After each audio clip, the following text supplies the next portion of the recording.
BJP కూడా ఒక aggressive stand తీసుకున్నట్టుగా కనబడుతుంది.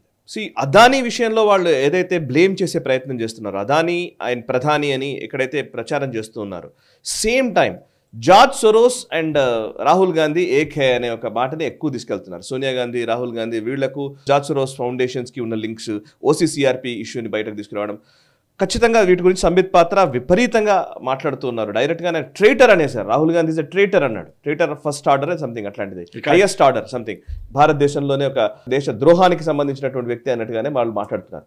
సో బీజేపీ ఒక అగ్రెసివ్ స్టాండ్ తీసుకోవడాన్ని మీరు ఎట్లా అర్థం చేసుకోవాలంటారు? ఎందుకంటే ఇప్పటిదాకా మాట్లాడింది వేరు, ఇప్పుడు మాట్లాడుతున్నది వేరు. రాబోయే పెద్ద పెద్ద ఛాలెంజెస్ని ఫేస్ చేయాలంటే ఇప్పుడు మనం డైరెక్ట్గా తీసుకోవాల్సిందే అని ఒక ధృవీకరణకు వచ్చారా అనేది నా అభిప్రాయం. ఎందుకంటే ఫర్ ఎగ్జాంపుల్ మణిపూర్ లేదా ఇప్పుడు ఫార్మర్స్ ప్రొటెస్ట్ పేరిట ఒకవైపు నడుస్తోంది, ఇంకోవైపు సంబాల్ లాంటి ఇష్యూస్ నడుస్తున్నాయి. దేశంలో ఇంకెప్పుడు ఏం అలజడులు జరుగుతాయో తెలియదు. సో ఈ టైంలో రైట్ టైం టు అటాక్ అని అనుకుంటున్నారు. అండ్ ఈవెన్ అక్కడ ట్రంప్ వచ్చాడు. ట్రంప్ ఎక్కువ భయం, కాంగ్రెస్ ట్రంప్ డైరెక్ట్ గా మాట్లాడుతున్నాడు. కాష్ పటేల్ కూడా చెప్పేశారు, ఫస్ట్ డే మేము FBI బంద్ చేసేస్తాము, నెక్స్ట్ డే ఆ బిల్డింగ్లో డీప్ స్టేట్కి ఒక మ్యూజియం పెట్టబోతాం అంటున్నారు.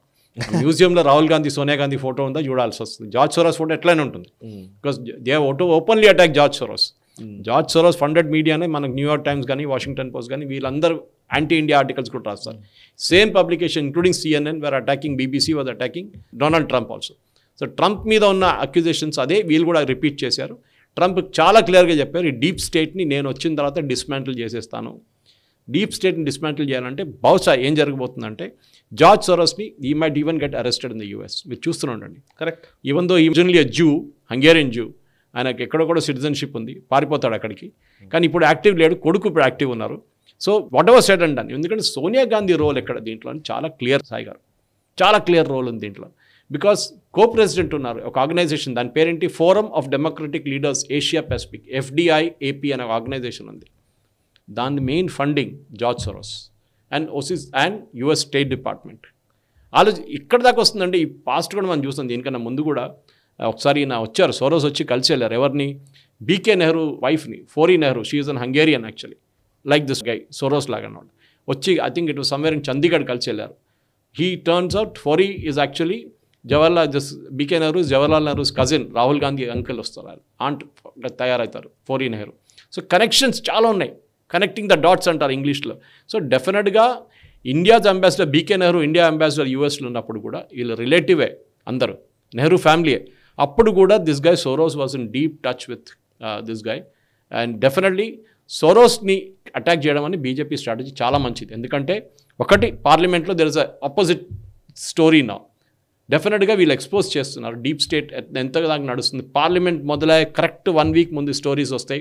అది పెగాసస్ నుంచి, రఫేల్ నుంచి, మన హిండన్బర్గ్ రిపోర్ట్ నుంచి, అదానీ నుంచి, మిగతా అన్నిట్లో ఎగ్జాక్ట్లీ 1 వీక్ బిఫోర్ పార్లమెంట్ ఇది వస్తుంది. ఇప్పుడు దాకా బీజేపీ డిఫెన్సివ్లో ఉన్న బీజేపీ ఇప్పుడు అఫెన్సివ్గా వెళ్తుంది. I think very good move. ఎందుకంటే direct Modi and Amit Shah attack చేయకుండా, యూజువల్లీ అదే చూస్తారు కదా మనం ఎప్పుడు చూస్తామంటే మోదీ అటాక్ చేయాలి, లేకుంటే అమిత్ షా గారు అటాక్ చేయాలి, బీజేపీలో మిగతా ఎవరు మాట్లాడాలి ఎక్కువ అని. కానీ ఒక న్యూ క్రాప్ ఆఫ్ లీడర్స్ని తీసుకొచ్చారు. ఎందుకంటే బీజేపీ ప్రాబ్లం ఎక్కడ వచ్చింది సాయి గారు అంటే, సుష్మా స్వరాజ్ గారు కానివ్వండి, అరుణ్ జైట్లీ కానివ్వండి, మిగతా వాళ్ళు, even Pramod Mahajan at one time aggressive ఉండే వీళ్ళందరూ పార్లమెంట్లో. సీన్ నుంచి డిసపియర్ అయిన తర్వాత కొత్త వాళ్ళు ఎవరు రాలేదు. Nirmala Sitharaman to certain extent, కానీ ఆమెకు ఫైనాన్స్ మినిస్ట్రీలో ఫుల్ టైం అక్కడ అయిపోయింది, ఆమెకు టైం లేదు. డిఫెండ్ చేయడానికి బీజేపీ కొత్త లీడర్ని తీసుకొస్తున్నారు. ఇప్పుడు సంబిత్ పాత్ర కానివ్వండి, నిచికాంత్ దుబే కానివ్వండి, ఇట్లాంటి కొత్త వాళ్ళని తీసుకొచ్చి, ఈవెన్ చిన్న డిబేట్లో వస్తున్న లీడర్స్ని కూడా తీసుకొచ్చి, ప్యానలిస్ట్లో ఉన్న డిబేట్ని కూడా తీసుకొచ్చి వీళ్ళు డిబేట్ చేస్తున్నారు parliament, which is a good move. Because ఈ FDI-AP ఎక్స్పోజ్ చేయడమో, సోనియా గాంధీని ఎక్స్పోజ్ చేయడమో, Kashmir as an independent nation అని చెప్పారు అదే association co-president Sonia Gandhi. Correct. అప్పుడు ఆలోచించండి, anything else you want proof? Congress అడగమని చెప్పండి, నేను చెప్తాను వాళ్ళకి ప్రూఫ్ కావాలంటే. This is more proof than this. Definitely ఈ పార్లమెంట్లో అదే నాకు అర్థం కాదు. వీళ్ళేమంటున్నారు, మీరు సోరోస్ని ఎందుకు తీసుకొస్తున్నారు అంటున్నారు పార్లమెంట్లో కాంగ్రెస్ వాళ్ళు. మరి మీరు అదాన్ని తీసుకొస్తున్నారు కదా, అప్పుడు సోరోస్ని తీసుకురాలేమా? You should not raise this issues in parliament and waste time అంటున్నారు కాంగ్రెస్ వాళ్ళు. మళ్ళీ మీరు అదాని గురించి ఏం చేస్తున్నారు? మళ్ళీ సోరోస్ ఇక్కడ లేడు కదా ఇండియాలో, ఆయన గురించి ఎందుకు మాట్లాడుతున్నారు మీరు అంటున్నారు. మాట్లాడితే ప్రాబ్లం ఏంటి రాహుల్ గాంధీ గారు? డెఫినెట్గా they should take it up. ఎందుకంటే సోరోస్ లింక్స్ చాలా క్లియర్ ఉంది.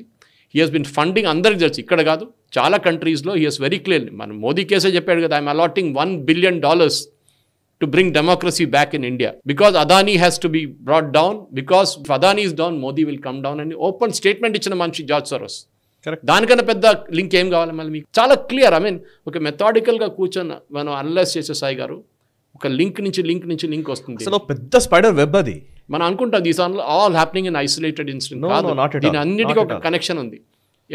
మీరు ఆలోచించండి, ఈ OCCRP వాళ్ళు which is supposed to be union of journalist, independent journalist, వాళ్ళకు రిపోర్ట్ తీసుకొచ్చారు అదానీ గురించి. Rahul Gandhi press conference address చేస్తున్నా అని చెప్పి అనౌన్స్ చేస్తుంది ఎవరు? OCCRP. కాంగ్రెస్ హ్యాండిల్ కూడా అనౌన్స్ చేయలేదు, ఇంకా ట్విట్టర్ హ్యాండిల్ వాళ్ళు. OCCRP అనౌన్స్ చేస్తారు Rahul Gandhi is going to address a press. What is the connection between OCCRP and Rahul Gandhi? వాళ్ళు ఎందుకు అనౌన్స్ చేయాలి? They are suppose be an independent body sides ఎందుకు తీసుకుంటున్నారు వాళ్ళు? అండ్ ఇంకోటి, అదాని గురించి ఆ కోర్టు జడ్జిమెంట్ ఏదో సంథింగ్ రాగానే, న్యూయార్క్ డిస్ట్రిక్ట్ కోర్ట్ ఇవ్వగానే పొద్దున 2 o'clock నుంచి క్రానాలజీ చూస్తే 2 గంటల నుంచే ట్వీట్ చేశారు. రాత్రి 2 గంటలకు ట్వీట్ చేశారు వీళ్ళందరూ. అది కూడా కాదు, the guy Pranoy Thakurta, I know him very well. నాతో అప్పుడు వాట్సాప్లో చాట్ చేస్తున్నాడు. నాతో ఒక ప్యానల్ డిస్కషన్లు కూడా ఉన్నారు కొన్ని సంవత్సరాల ముందు జైపూర్లో ఒక యూనివర్సిటీలో. దాట్ ప్రణయ్ గుహ ఠాకూర్తా ఆయన కూడా ట్వీట్ చేశారు పొద్దున 3:10 ఆయన ఏమంటాడు, నాకు దానికి 10 నిమిషాల ముందు నాకు US నుంచి కాల్స్ వచ్చాయి. ఎట్లా వచ్చిందని కాల్స్? Who called? అదే ఆయనకి ఎందుకు కాల్ చేయాలి? అండ్ అది కూడా దట్టు స్టాక్ మార్కెట్స్ నడిచే రోజే వస్తాయి ఇవి. పొద్దున ఇవన్నీ చేస్తారు, బై 9-9:30 కల్లా ట్రెండింగ్లోకి వచ్చేస్తుంది. సో దట్ స్టాక్స్ పడిపోతాయి. That is exactly the point. India's economic ప్రోగ్రెస్ని ఆపడానికి one of the biggest target is Adani. దానికన్నా ముందు అంబానీ ట్రై చేశారు, అది ఫెయిల్ అయింది. ఎందుకంటే అంబానీతో పెట్టుకుంటే వీళ్ళందరికీ తెలుసు. ధీరుభాయ్ అంబానీ గ్రూ అప్ కంప్లీట్గా ప్రోగ్రెస్ ధీరుభాయ్ అంబానీ జరిగిందంతా కాంగ్రెస్ రూల్లో కంప్లీట్గా. అప్పుడు మీద మనం ఏం చెప్పొచ్చండి, మన సినిమాలు కూడా చూసాం దాని గురించి, how the manipulation was done, how various things happened. I think Abhishek Bachchan act చేసిన ఒక సినిమా కూడా ఉంది దాని మీద. So this is exactly the point that మీకున్న టైంలో ఒక ఇండస్ట్రియల్స్ మీరు చేశారు. రాహుల్ బజాజ్కి మీరు లైసెన్సులు ఇచ్చేసి డబ్బులు తీసుకొని మీరు చేశారు పనులంతా. ఓపెన్గా చెప్పారు రాహుల్ బజాజ్. ఒక కాంగ్రెస్ నాయకుడిని, సీనియర్ నాయకుడిని ఇదే ప్రశ్న గట్టిగా అడిగాను. యాక్చువల్లీ అసలు లైసెన్స్ రాజ్, అసలు బిజినెస్ పెరగకుండా ఉండే విధంగా ఉన్నటువంటి విధానాలు కాంగ్రెస్ హయాంలోనే జరిగాయి. లైసెన్స్ రాజ్, పివి నరసింహారావు గారి పుణ్యమాని ఎకనామిక్ రిఫార్మ్స్ వచ్చాయి. ఆయన్ని చాలా సంవత్సరాల పాటు డిజైన్ చేసుకున్నారు. మీరు ఈ మధ్య కాలంలో పివి నరసింహారావు గారిని ఓన్ చేసుకుంటున్నారు. సో నిజానికి అంటే నేను లైసెన్స్ రాజు మీ కాలంలోనే వచ్చింది, అంబానీలు అదానీలు రైజ్ అయింది మీ కాలంలోనే. కరెక్ట్. అప్పుడు దాని మీద ఎంక్వైరీ ఎందుకు లేదు? ఎలా? ఫర్ నోవేర్ ఒక పెట్రోల్ బంక్లో పనిచేస్తున్న ఒక మనిషి ఉండే Dhirubhai Ambani, admire for it, admire చేయాలి. ఏడెన్ అని చెప్పి ఒక కంట్రీలో, ఆఫ్రికన్ కంట్రీలో he was working as a petrol బంక్లో అసిస్టెంట్గా, పెట్రోల్ నింపడానికి అసిస్టెంట్గా పనిచేసిన మనిషి ఈ setup Reliance. Great story, wonderful story. అది చేయాల్సింది. Every Indian should be proud of it. కానీ మనం అలెక్ట్ చేయవచ్చా? అంబానీ డబ్బులు ఇచ్చాడు, డబ్బులు ఇచ్చుంటారు, అందరు ఇస్తారు. మనం చూసాం ఎలక్ట్రల్ బాండ్స్ కేసులో కూడా చూసాం. ఎవరు ఇవ్వలేదు డబ్బులు? అందరికీ తెలుసు. అహ్మద్ పటేల్ అనే మనిషి సోనియా గాంధీ ఆఫీస్ బయట స్టూల్ వేసుకుని కూర్చుంటుండే ముందు. ఆయన మిస్టర్ 10% అన్నారు అందరు. అంటే సోనియా గాంధీని కలవడానికి వెళ్తే మీరు ఏ ప్రాజెక్ట్ తీసుకెళ్తున్నారో దాని 10% అహ్మద్ పటేల్కి ఇవ్వాలన్నమాట. 5,000 కోట్లు ప్రాజెక్ట్ ఉంటే 50,000 కోట్లు you have to give to this person, or 500 కోట్లు ఇవ్వాల్సి వస్తుంది. 50 పెట్టుకుందాం మనం. అట్లా అహ్మద్ పటేల్ సంపాదించిన డబ్బులే ఈ కాంగ్రెస్ పార్టీ ఫండింగ్లో వెళ్ళింది అనమాట. So that is where KC Venugopal sitting now. కానీ ఆయనకు అస్సలు అథారిటీ లేదు, ఏం లేదు ఇప్పుడు. సో మన మెయిన్ ప్రాబ్లం ఏంటంటే ఈ సోరోస్ని పక్కన పెడదాం మనం. What did you during licence Raj? మీరు ఎవరెవరికి లైసెన్స్ ఇచ్చారు? బిర్లాలు కానివ్వండి, మిగతా ఆర్గనైజేషన్స్ కానివ్వండి, మనం చెప్పినట్లు అంబానీస్ కానివ్వండి, మిగతా వాళ్ళకి, రాహుల్ బజాజ్ స్కూటర్లు తయారు చేయడం. నాకు స్కూటర్ మా నాన్నగారు 87 కొనిచ్చారు సాయి గారు, ఫారెన్ ఎక్స్చేంజ్లో కొనిచ్చారు. ఫారెన్ ఎక్స్చేంజ్ అప్పుడు 2 సంవత్సరాలు వెయిట్ చేయాలి ఒక స్కూటర్ కోసం. ఒక స్కూటర్ కొనాలంటే ఇండియన్ రూపీస్లో 2 years యూ టు వెయిట్. ఎందుకంటే కాంపిటీషన్ రానియలేదు. వీళ్ళు ఒకళ్ళే ఉంటారు కదా, మోనోపొలీ వాళ్ళకి ఒకళ్ళే నడపాలి, వాళ్ళు మాత్రమే వాళ్ళు ప్రొడక్ట్ చేయాలి. దాని తర్వాత కాంపిటీషన్ లేదు.